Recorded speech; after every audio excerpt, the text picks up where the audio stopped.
আসসালামু আলাইকুম। সংবাদে আপনাদের সবাইকে স্বাগত জানাচ্ছি। আমি ফিরোজ তোহা। শুরুতেই আরবে কেবলস সংবাদ শিরোনাম। পুরোদমে ইরান, ইসরায়েল এবং নিরীহ ফিলিস্তিনিদের মাঝে ভয়াবহ যুদ্ধ শুরু হয়েছে। আর এরই মাঝে আমাদের হাতে এসেছে যুদ্ধের সবথেকে তাজা আপডেট সংবাদ। প্রথমেই জানাবো, গাজায় নিহতের সংখ্যা ৫৪,০০০ ছাড়ালো। গাজায় ইসরায়েলি আগ্রাসনে প্রতিদিনই বড় হচ্ছে মৃত্যুর মিছিল। আজ উপত্যকা আরও ৭৯ জন নিরীহ ফিলিস্তিনি নিহত হয়েছে। এর মাধ্যমে গাজায় নিহতের সংখ্যা ৫৪,০০০ ছাড়িয়ে গেছে। আজ গাজার স্বাস্থ্য মন্ত্রণালয়ের বরাতে কাতার ভিত্তিক সংবাদ মাধ্যম আল জাজিরা এই তথ্য নিশ্চিত করেছে। এরপর জানাবো, ট্রাম্পের সঙ্গে সমঝোতায় ইরানের প্রস্তুতি, সতর্কতা বার্তা স্পষ্ট। পারমাণবিক কর্মসূচি নিয়ে যুক্তরাষ্ট্রের সঙ্গে আলোচনার আপোষের সম্ভাবনার ইঙ্গিত দিয়েছে ইরান। তবে ইউরেনিয়াম সমৃদ্ধকরণ ইস্যুতে কোনো ছাড় দেবে না তারা বলে সাফ জানিয়ে দিয়েছে তেহরান। আজ সিএনএনকে দেয়া এক সাক্ষাৎকারে ইরানের পররাষ্ট্র মন্ত্রণালয়ের মুখপাত্র ইসমাইল বাঘাই এই অবস্থান তুলে ধরেন। তারা জানিয়েছে, আমরা পারমাণবিক কর্মসূচি থেকে এক পাও পিছপা হব না, সেটি পৃথিবীর যত শক্তি আসুক না কেন। এদিকে পাকিস্তানের পানি বন্ধ হলে ভারতের নদীতে বাদ দিতে পারে চীন। করাচি সেমিনারে বক্তারা, ভারত যদি পাকিস্তানের পানি সরবরাহ বন্ধ করে দেয় তবে চীনও ভারতের নদী বন্ধ করে দিতে পারে। আজ করাচিতে বেসরকারি গবেষণা সংস্থা Pakistan institute of international affairs আয়োজিত এক সেমিনারে বক্তারা সব কথা বলেছেন। জানাবো, বিদেশি শিক্ষার্থীদের ভিসা বাতিলের হুমকি দিল ডোনাল্ড ট্রাম্প। আন্তর্জাতিক শিক্ষার্থীদের কঠোর হুঁশিয়ারি দিয়েছে মার্কিন সরকার। একটি বিজ্ঞপ্তি জারি করে বলা হয়েছে, আন্তর্জাতিক শিক্ষার্থীরা যদি ক্লাস না করেন বা কাউকে না জানিয়ে শিক্ষা কার্যক্রম থেকে বেরিয়ে যান তাহলে তাদের ভিসা বাতিল হতে পারে। এবং সর্বশেষ জানাবো, সন্ত্রাসী এক্সেল বাবু গ্রেপ্তার। মোহাম্মদপুর থেকে সন্ত্রাসীর গডফাদার ফরিদ আহমেদ বাবু ওরফে এক্সেল বাবুকে গ্রেপ্তার করেছে সেনাবাহিনী। আজ মোহাম্মদপুরের বুড়িগঙ্গা ফিলিং স্টেশন থেকে সন্ত্রাসী গডফাদার ফরিদ আহমেদ বাবু ওরফে এক্সেল বাবুকে গ্রেপ্তার করা হয়। প্রিয় দর্শক, এতক্ষণ শুনছিলেন সংবাদ শিরোনাম, এবারে বিস্তারিত। তবে তার আগে বন্ধুরা, অনুরোধ থাকবে এই সংবাদটিতে একটি লাইক দিন। এই চ্যানেলে আপনি নতুন হয়ে থাকলে আমাদের সংবাদটি দেখতে চ্যানেলটি সাবস্ক্রাইব করে রাখুন। কমেন্ট করে বন্ধুরা আপনার মূল্যবান মতামত জানিয়ে দিন আপনি বিশ্বের কোন দেশ থেকে বা বাংলাদেশের কোন স্থান থেকে আমাদের সংবাদটি দেখছেন এবং শুনছেন। এবারে বিস্তারিত। গাজায় নিহত সংখ্যা ৫৪,০০০ ছাড়িয়ে গেল।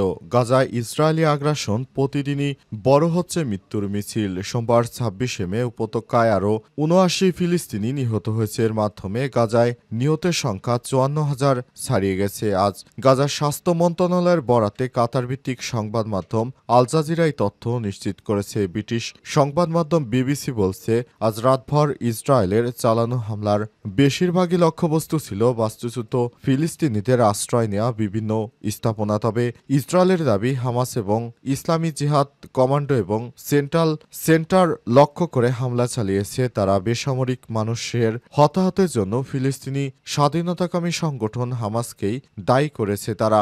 ব্রিটিশ সংবাদ মাধ্যম বিবিসি বলছে, রাতভর ইসরায়েলি চালানো হামলায় বেশিরভাগেরই লক্ষ্যবস্তু ছিল নিরীহ ফিলিস্তিনিদের বিভিন্ন স্থাপনা। ইসরায়েলের দাবি, হামাস এবং জিহাদের কমান্ডো এবং কন্ট্রোল সেন্টার লক্ষ্য করে তারা এসব হামলা চালাচ্ছে। বেসামরিক মানুষের হতাহতের জন্য ফিলিস্তিনের স্বাধীনতাকামী সংগঠন হামাসকেই দায়ী করছে দখলদার ইসরায়েলি বাহিনী। দেশটির ভাষ্য, গাজায় নিরস্ত্র মানুষকে ঢাল হিসেবে ব্যবহার করছে তারা। উপত্যকাটিতে বেসামরিকদের হতাহতের দায় ইসরায়েলের নয়, বরং হামাসেরই। ইসরায়েলের সেনাবাহিনী আইডিএফ বলছে, গত ৪৮ ঘণ্টায় গাজা জুড়ে হামাস এবং অন্যান্য সশস্ত্র গোষ্ঠীগুলো প্রায় ২০০ লক্ষ্যবস্তুতে হামলা চালিয়েছে। এদিকে আজ উপত্যকার বিভিন্ন স্থানে ব্যাপক হামলা চালিয়েছে দখলদার বাহিনী। গাজা সিটির আল কারামা এলাকায় ভয়াবহ হামলায় এ পর্যন্ত এক শিশু নিহত হয়েছে। আশা করা হচ্ছে হতাহতের সংখ্যা আরও অনেক বাড়বে। ট্রাম্পের সঙ্গে সমঝোতা, ইরানের প্রস্তুতি, সতর্কতা বার্তা স্পষ্ট। পারমাণবিক কর্মসূচি নিয়ে যুক্তরাষ্ট্রের সঙ্গে আলোচনায় আপোষের সম্ভাবনার ইঙ্গিত দিয়েছে ইরান। তবে ইউরেনিয়াম সমৃদ্ধকরণ ইস্যুতে কোনো ছাড় দেবে না বলেই সাফ জানিয়ে দিয়েছে তেহরান। সিএনএনকে দেয়া এক সাক্ষাৎকারে ইরানের পররাষ্ট্র মন্ত্রণালয়ের মুখপাত্র ইসমাইল বাঘাই এই অবস্থান তুলে ধরেছেন। বাঘাই বলেছেন, যদি যুক্তরাষ্ট্রের উদ্দেশ্য হয় ইরানে পারমাণবিক কর্মসূচি অস্ত্রায়নে পরিণত না হয় তাহলে আমরা আমরা সহজে একটি সমঝোতায় পৌঁছাতে পারি। তবে তিনি স্পষ্ট করে বলেছেন, শান্তিপূর্ণ পারমাণবিক শক্তির অধিকার থেকে ইরান এক চুলও সরে আসবে না। সেটা যুক্তরাষ্ট্র কেন, পৃথিবীর যে কোনো শক্তি আসুক না কেন, ইরান তাদের বৈধ পারমাণবিক কর্মসূচি থেকে পিছপা হবে না। সিএনএনের প্রশ্নের উত্তরে বাঘাই জানান, আপোষের বহু পথ রয়েছে, তবে বিস্তারিত কিছু বলেনি। তিনি বলেন, যদি লক্ষ্য হয় ইরানিদের শান্তিপূর্ণ পারমাণবিক শক্তির অধিকার কেড়ে নেওয়া হয়, তাহলে সেটি হবে চরম সমস্যাজনক। এমন হলে পুরো আলোচনা প্রক্রিয়ায় হুমকির মুখে পড়বে। যুক্তরাষ্ট্র ও ইরান পঞ্চম দফা আলোচনার পর মার্কিন প্রেসিডেন্ট ডোনাল্ড ট্রাম্প আজ বলেছেন, আলোচনায় অগ্রগতি হয়েছে। তিনি আশাবাদী দুই দেশের মধ্যে সামঞ্জস্যপূর্ণ একটি নতুন সমঝোতা স্মারক চুক্তি সই হবে। ইরানের উপপররাষ্ট্রমন্ত্রী আব্বাস আরাগচি এই দফায় আলোচনাকে সবচেয়ে পেশাদার একটি রাউন্ড বলে অভিহিত করেছেন, তবে সতর্ক করে বলেছেন মূল বিষয়গুলো এত জটিল যে মাত্র 2-3টি বৈঠকে সেগুলো সমাধান করা সম্ভব নয়। এদিকে ইরানের ইউরেনিয়াম সমৃদ্ধকরণ বন্ধের বিষয়ে ট্রাম্পের প্রশাসন দৃঢ় অবস্থানে থাকলেও বাঘাই জানায়, আলোচনায় যুক্তরাষ্ট্রের প্রতিনিধিদের আচরণে কিছুটা নমনীয়তা দেখা গেছে। যুক্তরাষ্ট্র বুঝতে পেরেছে শান্তিপূর্ণ পারমাণবিক শক্তির অধিকার ইরান কখনোই ছাড়বে না, সুতরাং এজন্য তারাও এখন আর চাপ দিতে পারছে না। পাকিস্তানের পানি বন্ধ হলে ভারতের নদীতে বাদ দিতে পারে চীন, করাচির সেমিনারে বক্তারা। ভারত যদি পাকিস্তানের পানি সরবরাহ বন্ধ করে দেয়, তবে চীনও ভারতের নদীপথ বন্ধ করে দিতে পারে। আজ করাচিতে বেসরকারি গবেষণা সংস্থা Pakistan institute of international affairs PII আয়োজিত এক সেমিনারে বক্তারা এই বক্তব্য দিয়েছেন। সেমিনারে PII এর রিসার্চ অ্যাসোসিয়েশন মোহাম্মদ উসমান তার ওয়াটার অ্যাসেস অ্যান্ড রিসোর্স শীর্ষক প্রবন্ধে বলেন, পানিকে অস্ত্র হিসেবে ব্যবহার করলে যে ধারণা রয়েছে তাতে উজানের দেশ পানি প্রবাহ আটকে রাখে এবং হঠাৎ করেই ভাটির দেশকে কোনো প্রকার সতর্ক ছাড়া বন্যার আকারে পানি ছেড়ে দেয়। পাকিস্তান ভারতের ক্ষেত্রে পাকিস্তান ভাটির দেশ এবং ভারত উজানের দেশ, তবে চীন ও ভারতের ক্ষেত্রে চীন উজানের দেশ এবং ভারত ভাটির দেশ। তিনি আরও বলেছেন, ভারত যদি পাকিস্তানের পানি প্রবাহ বন্ধ করে দেয়, তবে চীন ও ভারতের পানি প্রবাহ বন্ধ করে দিতে পারে। পানি প্রবাহে তিনি আরও বলেছেন, ভারত যদি পাকিস্তানে পানি প্রবাহ বন্ধ করতে চায়, তবে তার নিজের অঞ্চলেই বন্যার